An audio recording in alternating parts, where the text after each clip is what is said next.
Welcome to the Speak with People podcast, where we believe that healthy communication is the key to unlocking your leadership potential. We are the go-to resource for leaders looking to greatly improve their communication skills, whether it's one-on-one interactions, team settings, public speaking, or your digital communication. By improving these skills, leaders can create stronger connections and drive positive change within their organization. Each and every episode, we sit down with leaders from various fields, just like you're grabbing a cup of coffee with them. We dive into real, practical conversations. Our goal is to help you transform your communication skills so you can lead more effectively, build stronger relationships, and make a lasting impact. So grab your favorite drink, settle in, and let's learn together.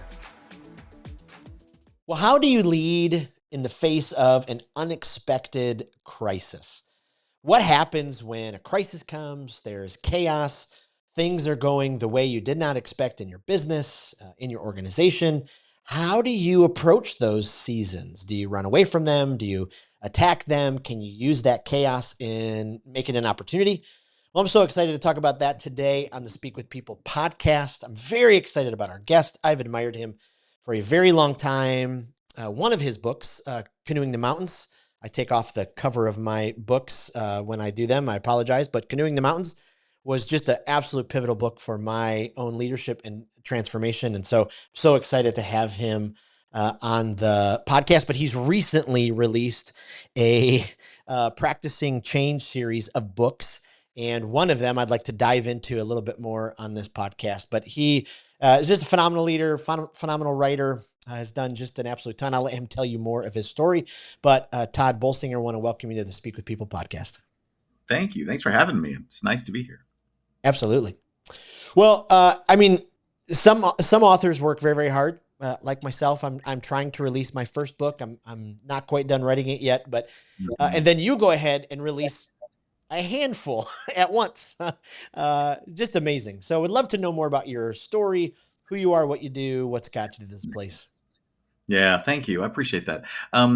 For 27 years, I was a pastor of a church, actually. I got a PhD in theology. I pastored I did 10 years in a large urban church as an associate pastor, 17 years in a medium-sized church that was in a kind of a Southern California community, and then did the last 10 years. For 6 years, I was an administrator in graduate school education at a seminary.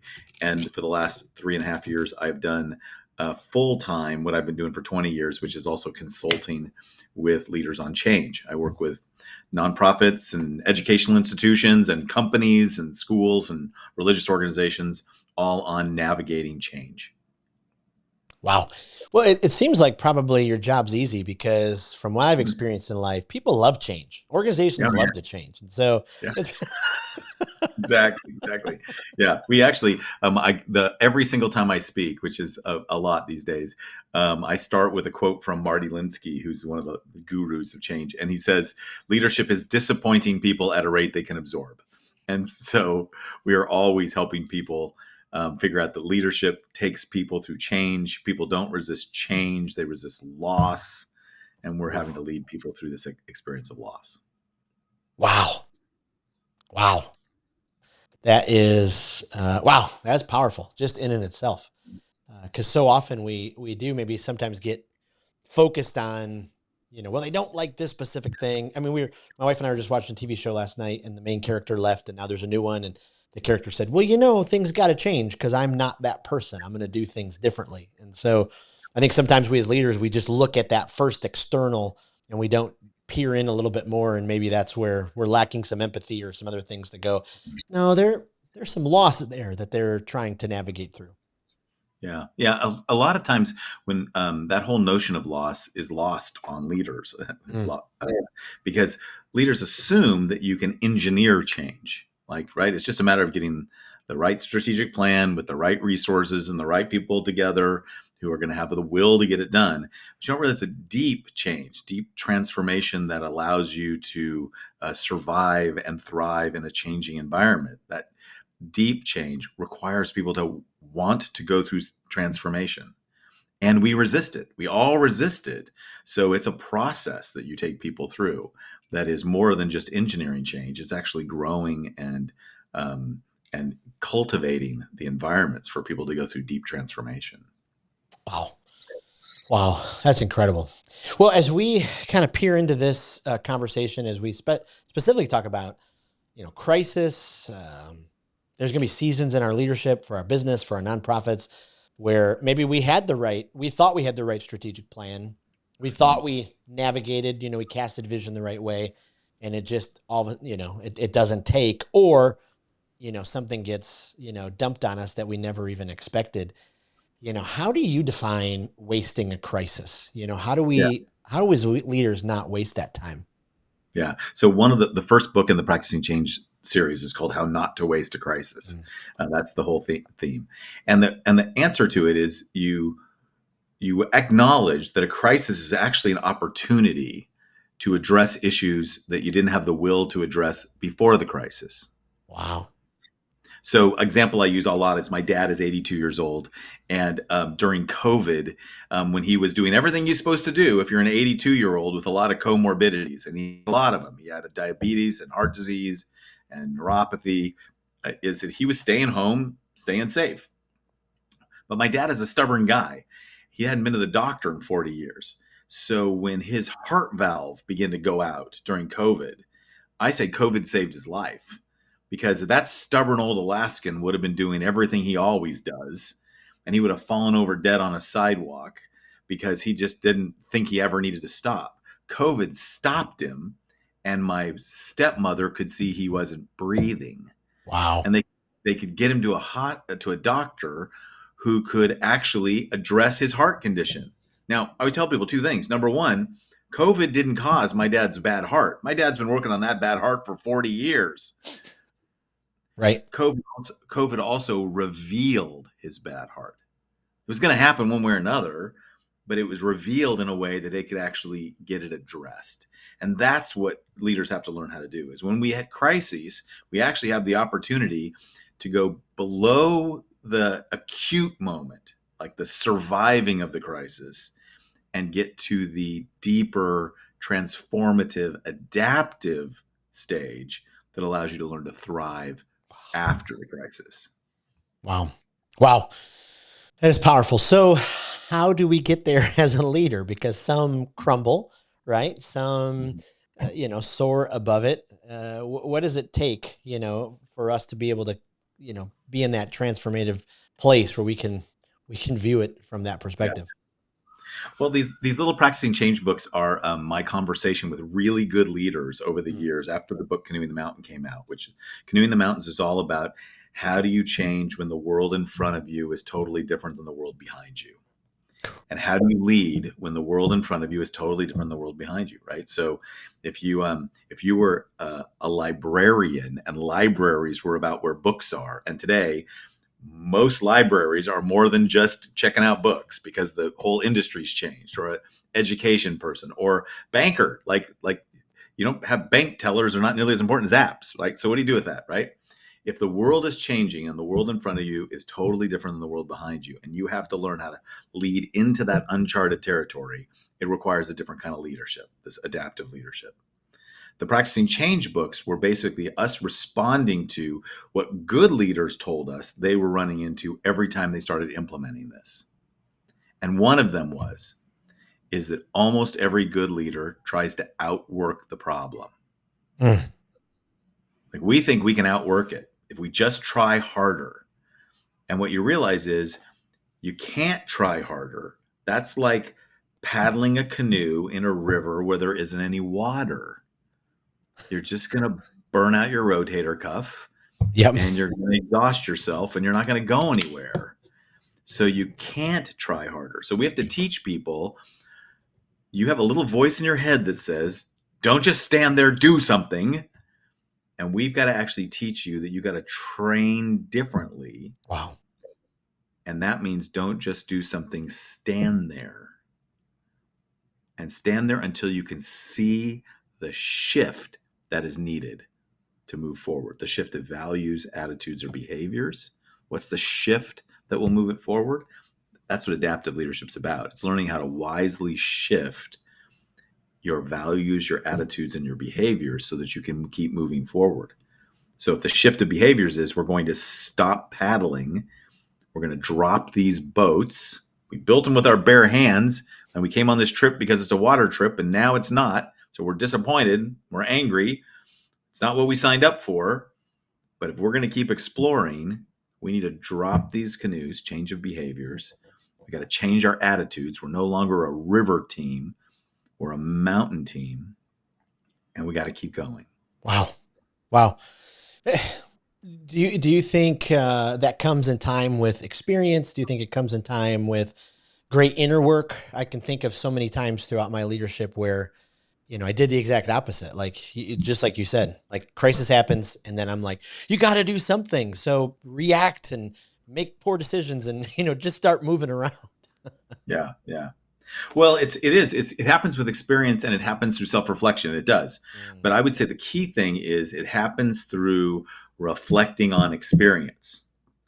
So John Dewey is a famous educator who said you don't learn from experience, you learn by reflecting on experience. wow. And for many of us, what we do is we're either doing or reflecting. Right. So just think of it this way. Think about how many leaders we know were good leaders, did a good job, and then they went out and got MBAs so that they could level up.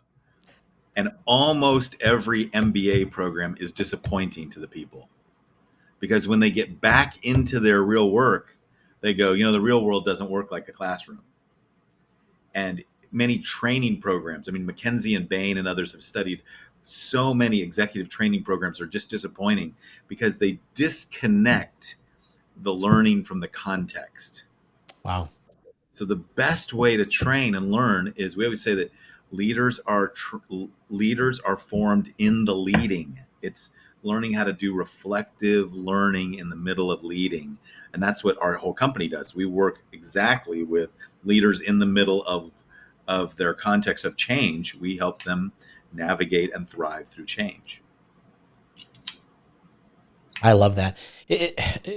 Many conversations we've had on the podcast, and especially when I'm doing some training and consulting with organizations, there always seems to be, and I'm not picking on middle managers, but there just always seems to be some turbulence with middle managers. Maybe it's the first time they've ever led people, and they're trying to figure out how to let go, but let them go. Do you see in your work, I mean, I can see why it's so important in your work because we've got to help leaders, but are enough leaders, enough organizations letting those middle managers, or those leadership roles make those decisions, mess up, kind of stand in the thing that they created? Yeah. So one of the things we teach people on how not to waste a crisis is everybody seems to have this old tape in their head. If one of the tapes is don't just stand there, do something. The other one is, well, good leaders are like Wayne Gretzky, who was told, the key to being great is skate to where the puck is going. So what leaders try to figure out is you try to find the people who have a tendency to figure out, well, where's the future going? And we're going to get our people there fastest. The problem today is we live in a world with 14 pucks on the ice at the same time. Ooh, And so you can't predict the future. So what we teach people is to learn how to prototype your way to the future. wow. Experiment. Do small experiments. So if you're a middle manager and it's the first time you've been in leadership, it makes sense that you're not going to have a perfect roadmap. So try small experiments and speed the learning. There's a phrase in Wow. Silicon Valley when I worked with a bunch of Silicon Valley leaders, and they said, the phrase they always use is fail fast, learn fast. Fail fast, learn fast. Wow. And one venture capitalist piped up, and fail cheap. It's my money, right? So one of the things you can do if you're a senior manager, senior leader, is create an environment for your middle managers that emphasize learning. Wow. As long as you're learning, you're not failing. Learn, learn, learn, learn. Learn your way forward. Prototype your way forward. Try safe, small, modest experiments. Try something new. Tell me what you learned. Don't ask, did it work? Ask, what we learn. Wow. Wow. So that's how important is it then for teams to do regular uh, strategic. I'm trying to look for the right word, but kind of those exercises with, let's look at the right, wrong, missing, confusing, We some of we those. call we call them in the books. We call them balcony sessions. All four Wow. books have built in what's called balcony sessions. It's not my phrase. It actually comes from Marty Linsky and Ronald Heifetz. Their work on adaptive leadership, and they basically say this: that the element, key exercise is what they call taking your team off the dance floor and onto the balcony. Wow. So when you're down on the dance floor, it's like I say, think of your team as being the chaperones of a junior high dance, right? Yep. You're down on the dance floor, the music's loud, there's awkward bodies all around you, busting around in weird, embarrassing ways, and it smells like Axe body spray. It's just overwhelming, right? Yep. You can hear what's going on. You got to get close to hear what's going on. You can hear stuff on the dance floor, but if you take your team up onto the balcony, you'll see different things. So now all of a sudden you see the system, you see how the whole system works. And you'll see stuff like, oh, notice that there's a group of kids in the corner. Whatever they're doing, that is not good. Somebody should get down there and do something. Oh, notice, did you see that person just left the dance floor crying? We have no idea what it is, but somebody should probably go check that out. Oh my gosh, there's a whole group of kids in the corner on this side of the thing, starting everybody in like a shared dance. They're all doing like a line dance together. Isn't that great? There's leaders in that group over there. None of us can do those steps, but notice, look at the energy in the room, right? You start recognize that one of the things that we teach groups to do all the time is regularly. I would do it every staff meeting. Spend 20 minutes on the balcony. What's something that we have been trying? What's an experiment we've done? What observations do we want to make? What interpretations do we want to make? We have a whole way. We teach people how to lead a balcony session. And what's the next experiment we want to try? Wow. And we do this with every group that we do, that we take them through kind of a strategic planning process or a change process or whatever they would call it. One of the things we teach the leaders how to do good balcony work. Wow. That's good. And especially if you do that, and then you can have a culture where it's healthy. I found sometimes unhealthy, maybe more toxic cultures, if those sessions aren't ever done, anytime anyone has any thoughts or feedbacks or notes or questions, lots of pushback. Oh, and it's huge. It's like, so if you can't create an environment where you can learn, then you have an environment where everybody is faking it. And there's a couple of really brilliant folks named Robert Keegan and Lisa Leahy did an entire study on. They said that almost every company has every single person in the company doing a second job at the same time for free. And that job is covering up. Wow. Like faking it. They're all doing a job where we're trying to appear as if we are doing great when the truth is we may not be. And we're spending a lot of time and energy. And if you can get everybody to stop doing that job, that covering up, that faking it job, you have a lot more time and energy for both having a decent life and for actually putting into the actual moving the company's mission forward. Wow. So for some leaders, they're listening, and I know I've been in these seasons and I'm still experiencing those seasons, this self-reflective journey, so much of what you've already kind of opened up and laid out for us is so incredibly helpful. Why do you think sometimes in these seasons, we as leaders, we just fall apart? I mean, and how do we recognize, okay, and that falling apart could be they disappear from work, they overindulge in food or alcohol or, all of that kind of stuff. So does that mean that some personalities are more wired for crisis, or is that just a cop out for us? Like, how do we, I guess what I'm asking is, how do we recognize, that some of those tendencies we have to fall apart during those seasons? And then how do we recognize that, am I wired to face this? Yeah. So I have a tendency to think that, I really believe that leadership is a skill. It's a skill set. There are some people who have got more natural wiring or better gifts. It's a little bit like talking to people who are good speakers. I told you I come from the church world. Some people have some natural gifts in preaching or speaking. They're funny. They can tell a good story. They have an ability to just bring insights. They're just good at it. But I actually work at a seminary. We teach everybody how to preach. Like we teach everybody. Like there are certain things that make you just a good communicator. We teach Yep. everybody. I think the same thing's true with leadership. I think leadership is a skill set. Some people have some better wiring, but everybody can learn the skills. Mm, And for me, the most important thing is to think of it more in terms of what is it I need to learn? And as soon as you get leaders to feel comfortable saying, I'm responsible for figuring out what I need to learn. What are my needs? What do I need to learn? And how can I get that learning met right? How can I get those needs met right and appropriately? Then you're moving in the right direction. And most of the time when we're burning out is we're either not acknowledging our needs or we're getting them met in an inappropriate way or an unhealthy way.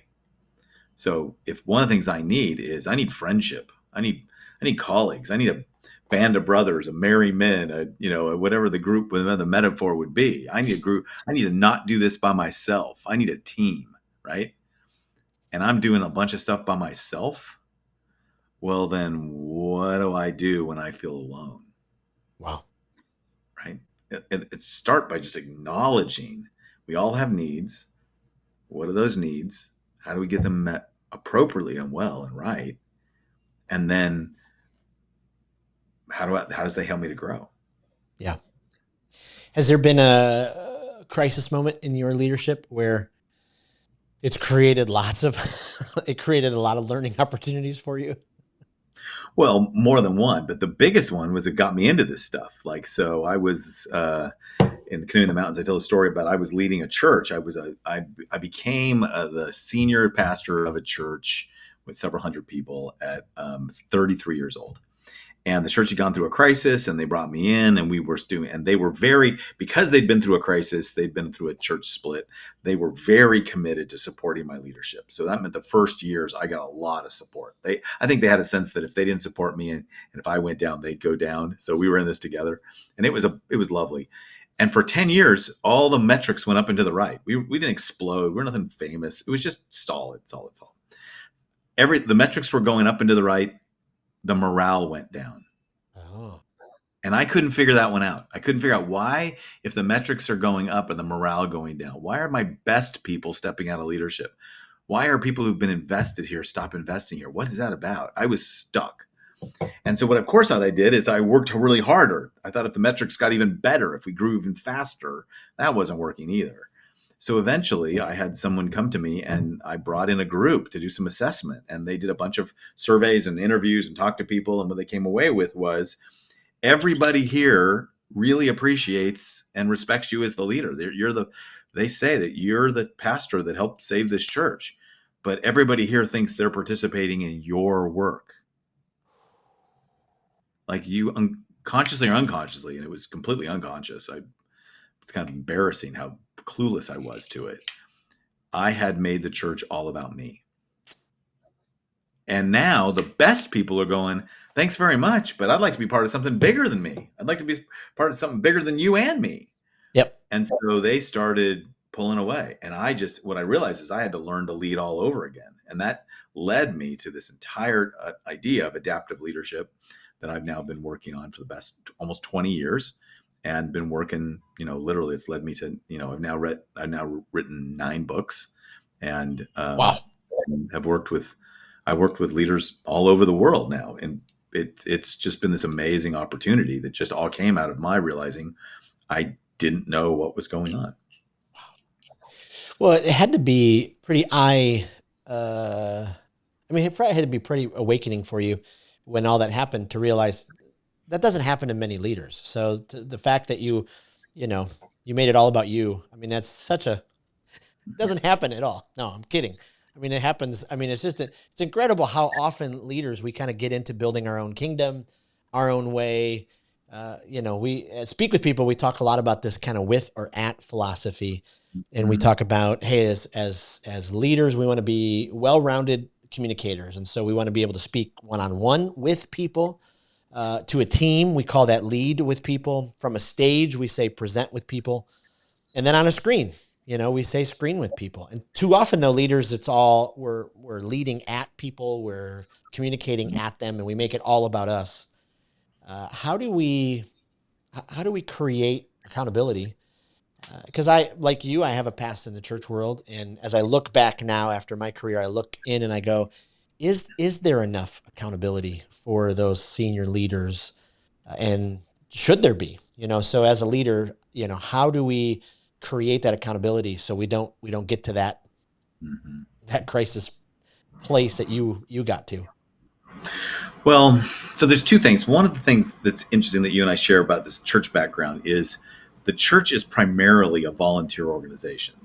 You can have a staff. I mean, I at one time I think my staff was as big as 30 people, Hmm. right? Right?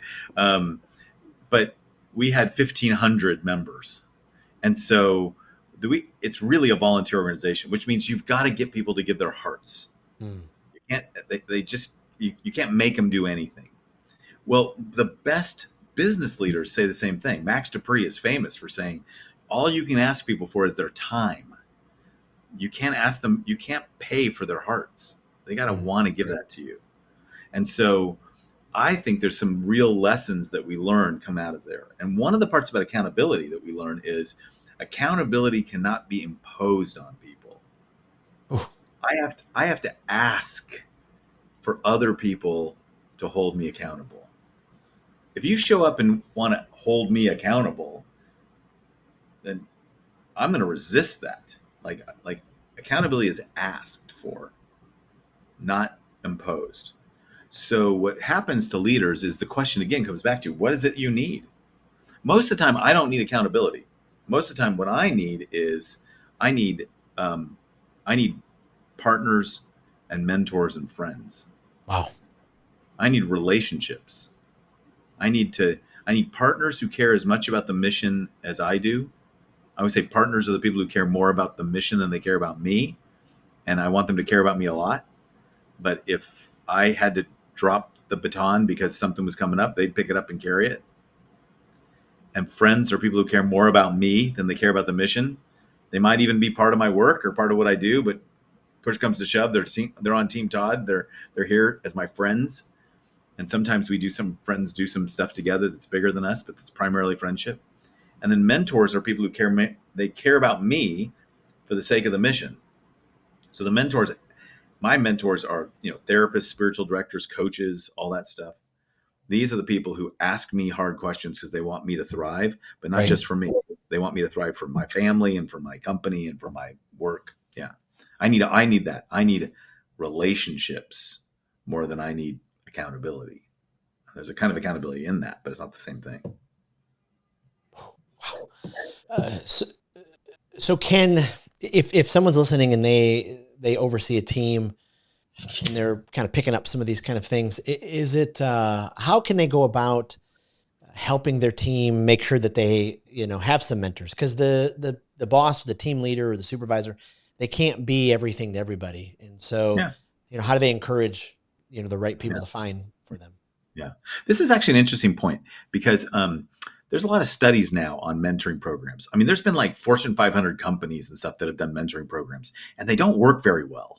And the reason why they don't work very well is they're set up on the wrong foot. What matters isn't, do we have mentors? What matters is, are you willing to be a mentee? Wow. So what you can do as a company is to say, we're going to create an environment where we expect everybody is going to be learning. Like what really matters here is that you're learning. Yep. So I just talked to one of my consultants was working with a person who said, I come out of the business world, and if they give you a coach, that means you're doing something wrong. And so it said, Mm. so why am I getting coaching from you?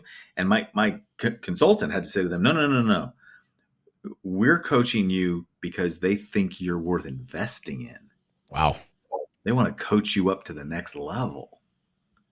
Oh, so the question then is, what do you think you need for the next level? And Wow. now we can have a conversation, right?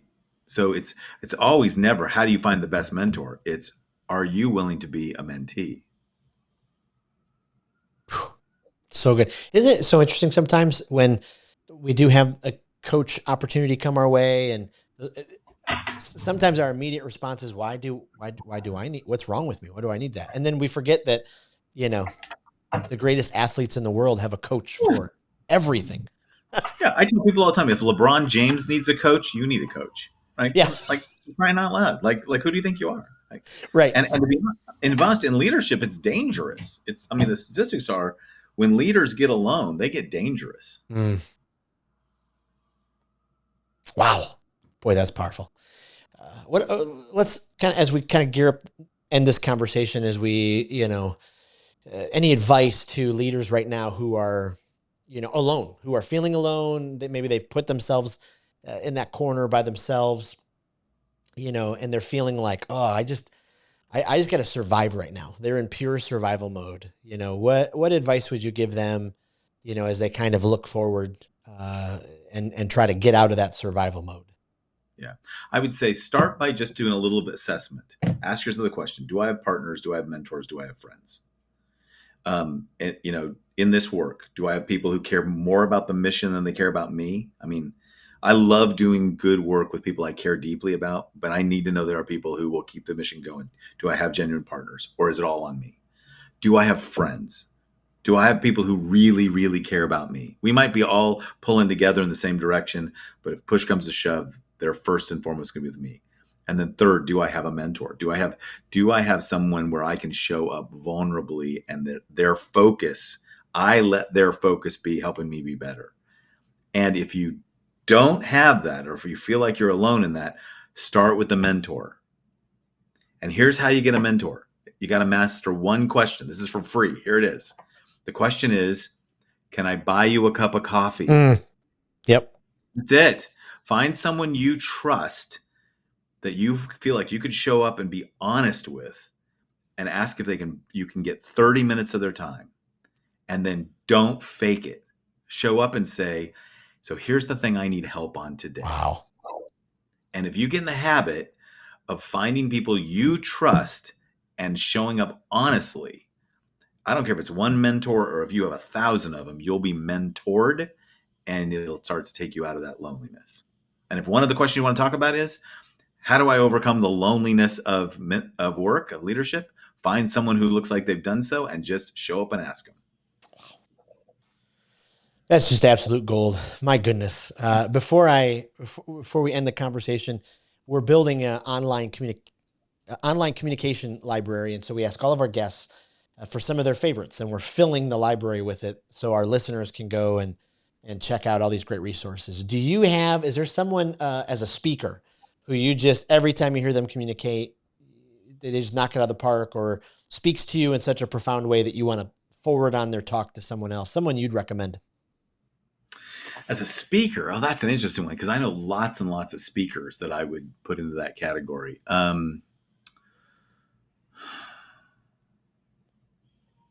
Trying to think. To me, the most compelling speakers I know right now are people who are speaking out of the experience that I don't have.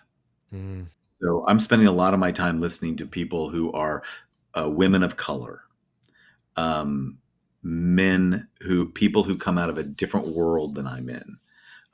So sometimes I don't even know all their names, but like for example, there's an African American scholar right now named Jamar Tisby, who is really compelling because his experience is really different than mine, mm, and he helps me see my blind spots. He's been one of the people that I pay attention to. Um, it's almost more like a category than it is a person at the moment. It's I love that. trying to listen to people who have a really different world than I've come from is a really important part for me. Boy, I love that. Is there a podcast, if you're a podcast listener, that you either you love just for guilty pleasure or your own development, but one that you just kind of keep returning to because the content's been so valuable for you? Yeah, it's the same kind of thing. I listen to lots of different podcasts around different topics. Like, for example, I listen to Adam Grant all the time. Yeah. Adam Grant's books, and as he would actually his speaking. It's so funny. I don't listen to him speak, except I listen to his podcast. And the reason why is he really focuses on learning. His Yeah. book, Think Again, really made an impact on me because he said great thinkers are actually not great thinkers; they're great rethinkers. And I was like, and that's a really important thing. So his podcast has become one that I listen to a lot. I love it. And then lastly, is there a book that you'd recommend, boy, as a leader, if you don't read any other books, you got to read this book? Mm-hmm. Well, that changes a lot. Think Again was one of them. For me, that was a huge one. One of them that I mentioned earlier today, it's called An Everyone Culture by uh, Robert Keegan and Lisa Leahy. They also have another one called Here Comes Everyone. It's really about the kind of companies that are deeply committed to people's personal developments. I think their work has meant a lot to me recently. Oh, I love that. I love that. This was fantastic. Can you give us where our listeners can go find out more about you online and connect with you? Yeah. Yeah. My consulting company is AE Sloan Leadership. That's SLOAN, AE Sloan Leadership. It's named after Al and Enid Sloan, who are from Albernet, Iowa. They are now deceased, but they were mentors to my wife and me when we were young leaders, and we named our company after them, aesloanleadership.com. And if you go there, you can find what we do consulting and speaking. You can also find links to all the books. We got, like I said, there's like 9 books that are all focused on leaders. Yeah. Oh, amazing.